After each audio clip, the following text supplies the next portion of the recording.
جتنے حالات اور جتنی چیزیں ہیں اور جتنے فتنے ہیں، ان سب کا مقابلہ بھی ایمان ہی کے راستے سے ہو سکتا ہے۔ ایمان پر بھاری چوٹیں، اس ایمان کو کھوکھلا کرنے والی چیزیں، اس ایمان کو کھوکھلا کرنے والا سماج اور معاشرہ، اس ایمان کو کمزور کرنے والے جتنے حالات اور جتنی چیزیں ہیں اور جتنے فتنے ہیں، ان سب کا مقابلہ بھی ایمان ہی کے راستے سے ہو سکتا ہے۔ دنیا چیخ رہی ہے اور دنیا کہہ رہی ہے ہائے فتنے، ہائے فتنے، ہائے فتنے۔ فتنے سب سے بڑا فتنہ، اور یہ تو احادیث میں ہے، قرب قیامت میں فتنے اتنے آئیں گے، گھر گھر فتنے ہوں گے اور بارش کی طرح برسیں گے۔ یصبح مؤمنا ویمسی کافرا، یمسی مؤمنا ویصبح کافرا۔ اب ایمان تھا لٹ گیا، کچھ نہیں تھا ایمان مل گیا۔ فتنے اس انداز کے، اور یہ فتنے بڑھتے بڑھتے دجال کا وجود ہوگا، دجال کا خروج ہوگا، جس کی تمام نبیوں نے پیشین گوئی کی ہے اور محمد الرسول اللہ صلی اللہ علیہ وسلم نے بھی کی۔ والدجال شر غائب ينتظر، دجال بہت برا چھپا ہوا ہے جس کا انتظار کیا جا رہا ہے۔ وہ دجال تو جب آئے گا، ایک بات اس سے پہلے کی سن لو، دجال عربی کا لفظ ہے، اور دجل کسے کہتے ہیں؟ دجل کہتے ہیں آنکھوں کا خیرہ ہو جانا، آنکھوں کا چندیا جانا۔ جیسے ویلڈنگ ہوتی ہے نا، ویلڈنگ، اور اس میں سے شعاعیں پھوٹتی ہے، وہ جو روشنی اڑتی ہے تو آدمی کی آنکھیں چکا چوند ہو جاتی، نظر نہیں آتا کہ کیا ہے، اس کو کہتے ہیں دجال۔ یوں کہ جس کا کارخانہ، جس کا زمیندارہ، جس کا پیسہ، جس کی قومیت، جس کا وطن، جس کے سامنے جو چیز اس طرح بن رہی ہو کہ اس کے اندھے پنے پر اسے کچھ دکھائی نہ دیتا ہو، اس کا کارخانہ اس کے حق میں دجال ہے۔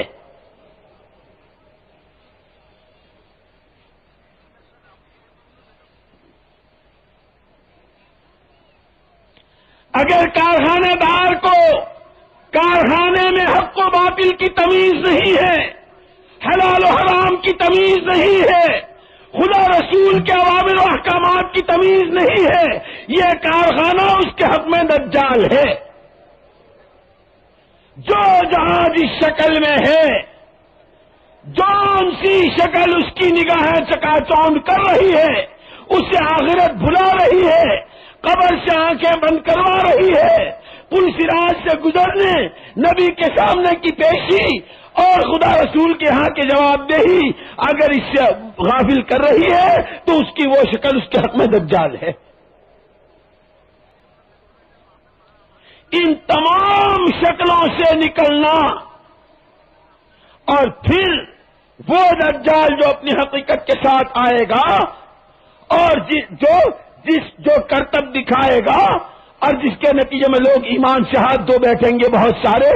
اس کا جو مقابلہ کرے گا وہ صرف مومن کرے گا۔ اس لیے یاد رکھنا، دنیا اگر یوں کہتی ہو کہ ہمارے مسائل، ہمارے مسائل، ہمارے مسائل، اول تو میں نے عرض کر دیا کہ یہ مسائل نہیں جس کو چیخ رہے، لیکن جس کو دنیا اس وقت مسائل بنائے ہوئے ہے اور جس کو دنیا مسائل سمجھ رہی ہے، یہ مسائل اور سکرات سے لے کے جنت کے داخلے اور جہنم سے بچنے تک کے تمام مسائل کا حل صرف اور صرف ایمان ہے۔ ایمان، ایمان ہی پر مسئلے حل ہوں گے، ایمان ہی پر فتنوں سے بچیں گے،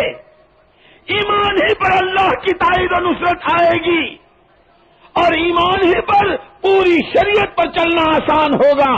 اور جب شریعت پر چلیں گے، ہر شعبے کے احکامات زندہ ہوں گے۔ پھر یاد کرو اس قرن اول کو، جس کو حضرت امام مالک رحمۃ اللہ علیہ نے فرمایا لن يصلح آخر هذه الامه لن يصلح آخر هذه الامه الا بما صلح به اولها، اس امت کے اخیر کا بگاڑ انہی بنیادوں پر سدھار سے بدلے گا جن بنیادوں پر قرن اول کا سدھار ہوا تھا۔ وہ عرب تاریخ جاہلیت کی تاریخ کو پڑھو، بیت اللہ کا طواف مادرزاد ننگے ہو کر کرتے تھے، تالیاں بجانے اور سیٹیاں بجانے کو عبادت اور نماز سمجھتے تھے، لڑکیوں کو زندہ درگور کرتے تھے۔ ایک قبیلے کی دوسرے قبیلے سے اگر عداوت ہے تو جب تک سامنے والے کو مار کر اس کی کھوپڑی کا پیالہ نکال کر اس میں اس مرے ہوئے کا خون بھر کے نہ پی لے، اس وقت تک اپنی بہادری کو پورا نہیں سمجھتے تھے۔ لیکن ان تمام حالات کے ساتھ کہ بگاڑ اپنی انتہا کو پہنچا ہوا ہے اور محمد الرسول اللہ صلی اللہ علیہ وسلم ایک ہی آواز لگا رہے ہیں، ایھا الناس قولوا لا الہ الا اللہ، ایھا الناس قولوا لا الہ الا اللہ تفلحوا۔ تمام مسائل کا حل ایمان میں دکھا رہے ہیں۔ من اصلح ما بینہ وبین اللہ، من اصلح ما بینہ وبین اللہ اصلح اللہ ما بینہ وبین الناس۔ اپنے اور خدا کے درمیان کے معاملے کو ٹھیک کر لیا، خدا سارے مسائل کو حل کرے گا۔ اور خدا کے ساتھ کا معاملہ پیسوں سے، عہدوں سے، کپڑوں سے، مکانوں سے، زمینداری سے، کارخانے داری سے اور دنیا بھر کی سامانوں سے نہیں ہوتا، وہ اللہ کے ساتھ کا معاملہ صرف اور صرف توحید خالص سے صحیح ہوتا۔ اللہ کو ایسا ماننا جیسا وہ اپنی ذات و صفات میں ہے۔ ہر ایک کی انفرادی زندگی کے تمام مسائل کا حل ایمان میں، پورے عالم کے مشرق مغرب شمال جنوب عرب عجم تمام کے تمام مسائل کا حل خدا پاک کی قسم ایمان میں ہے، ایمان میں ہے، ایمان میں ہے۔ اسی لیے سب سے پہلا مطالبہ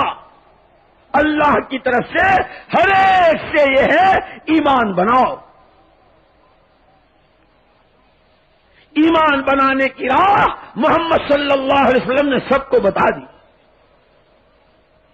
پہلے دن آپ نے ایمان کی آواز لگائی، ایمان کی دعوت دی، وہ مقامی کام بھی آپ نے کر کے دکھایا، باہر کی نقل و حرکت بھی کر کے دکھائی، اور ایمان کے لیے جو کچھ آیا اس سب کو جھیل کے بتایا، ان کا ایمان اس طرح بنا کرتا ہے۔ اسی لیے کیونکہ ایک ہے ایمان بنانا، پھر اس بنے ایمان کو پکانا، پھر اس پکے ایمان کو بچانا، اور اس بچے ایمان کو لے کر دنیا میں پھیلانا۔ ایمان بنانا بھی ہے، ایمان پکانا بھی ہے، ایمان بچانا بھی ہے، اور ایمان کو پھیلانا بھی ہے۔ یہ ہماری تمہاری ذمہ داری۔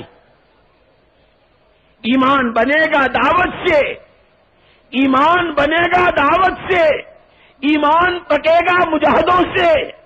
ایمان بچے گا ہجرت سے، ایمان پھیلے گا قربانیوں سے۔ پوری سیرت مبارکہ کو اٹھا کے دیکھ لو، تفصیل کا موقع نہیں۔ ہر ایک ایمان بنانے پہ لگا ہوا، ہر ایک ایمان کے پکانے پہ لگا ہوا، ہر ایک ایمان بچانے پہ لگا ہوا، ہر ایک ایمان کی محنت پر اور ایمان کے پھیلانے پہ لگا ہوا۔ اس امت کی ذمہ داری اپنی ذات سے اپنی زندگی کی ذمہ داری بھی ہے۔ اور جس طرح میں نے عرض کیا تھا کہ ہم باپوں کی پشتوں میں نہیں آئے تھے، ہمارے دادے پردادے پیدا نہیں ہوئے تھے اور محمد صلی اللہ علیہ وسلم رو رہے تھے۔ میرے دوستوں اور بزرگوں، ابھی قیامت کا سورج کب طلوع ہوتا ہے اور کب مغرب سے نکلتا ہے ہمیں نہیں معلوم۔ اس وقت تک جتنا انسان آنے والا ہے اس کے حق میں رونا، اس کے لیے قربانیوں کی ترتیبیں بنانا، ان کے لیے سوچنا، اپنا سب کچھ کھپانا ہماری ذمہ داری ہے اپنے نبی کی نیابت میں۔ حضور اکرم صلی اللہ علیہ وسلم نے جس طرح یہ ساری قربانیاں دے کر اس امت کو بنایا تھا، پھر ساری امت کو لے کر آپ عرفات کے میدان میں پہنچے ہیں، اور حجۃ الوداع کے خطبات کو پڑھو، حضور کو معلوم ہے کہ اب آپ دنیا سے تشریف لے جانے والے ہیں، آپ پردہ فرمانے والے ہیں۔ عرفات کی دعائیں اٹھا کے دیکھ لو، کسی دعا میں یہ بات نہیں ملے گی اے اللہ میرا علی شہادت سے بچ جائے، اے اللہ میرا عمر شہادت سے بچ جائے، اے اللہ میرے جگر کو حسن حسین شہادت سے حضور کو معلوم تھا بذریعہ وحی ان لاڈلوں کی شہادت اسی امت کے لوگوں کے ہاتھ ہونے والی ہے۔ یہ لو کان آبادی نبی اللہ کان عمر، نبوت کی استعداد رکھنے والا عمر اسی امت کے لوگوں کے ہاتھ ہلاک ہوگا، حضور کو معلوم تھا۔ حضرت عثمان کو جس طرح شہید کیا جائے گا اور جس طرح نالے بہیں گے اور حضرت عثمان قیامت کے میدان میں آئیں گے، ایک طرف حضور ہوں گے، ان کے ساتھ حضرت ابوبکر صدیق ہوں گے، حضرت عثمان ہوں گے، خون بہنے کی حالت میں عثمان آئیں گے، ہم تعالیٰ شانوں کی جناب میں کہیں گے اے اللہ ان سے پوچھ میرا کیا قصور تھا جو انہوں نے میرا یہ حال کیا تھا۔ حضور کو یہ سب معلوم تھا، لیکن پورے عرفات کی دعاؤں میں جو حجۃ الوداع ہے، جس کے بعد حضور کو عرفات میں نہیں آنا ہے، جس عرفات کے میدان میں ماں و شما جیسے معمولی حاجی کی دعا کو خدا رد نہیں کرتا، تمام نبیوں کا سردار حبیب رب العالمین محمد الرسول اللہ صلی اللہ علیہ وسلم موجود ہیں، لیکن دعاؤں میں کہیں شہادتوں سے بچانے کی کوئی دعا نہیں۔ گویا بزبان حال، گویا بزبان حال محمد الرسول اللہ یہ کہہ رہے ہیں پروردگار میرا خاندان، میرے لاڈلے، میرے داماد، میری بچوں کی بیوگی، میرے نواسوں کی لاشوں کا تڑپنا، یہ سب کچھ ہو کر کے بھی میری یہ امت بچ جائے، میں یہ سارے غم اپنے پر برداشت کرنے کو تیار۔ نہ ہم نے خدا کو پہچانا، نہ ہم نے اپنے نبی کو پہچانا، نہ اپنی ذمہ داریوں کو سمجھا۔ چلو تم ادھر کو جدھر کی ہوا ہے، چلو تم ادھر کو جدھر کی ہوا ہے، جو کچھ دنیا کر رہی ہے ہم بھی اسی رو میں بہ رہے۔